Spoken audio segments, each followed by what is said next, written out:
அப்போ நான் சொன்னேன், இல்லை நான் சாதாரணமாகவே நல்லா இருக்கு, நான் ஏதாவது போய் அதில் ஏதாவது பொடி தூக்கி அதை பண்ணி இதை பண்ணி அது சரியாக வராது, அதனால் வேண்டாம் நான் நடிக்கல சார் அப்படின்னு சொன்னேன்.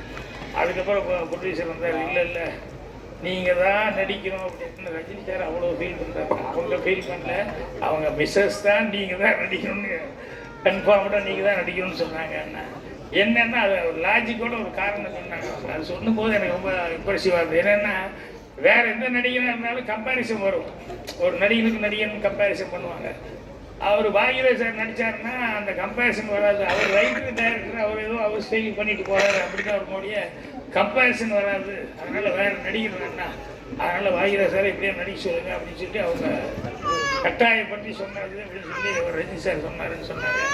அதுக்கப்புறம் அந்த படத்தில் என்னென்னா நடிக்கும் போது நம்ம வந்து அசிஸ்டண்டாக இருந்தாருன்னு அதுக்கப்புறம் வந்தோம். ஸோ இவங்களோட மறுபடியும் நடிக்க வேண்டி வருது அப்படின்னு சொல்லும்போது அது எனக்கு அது ஒரு பெரிய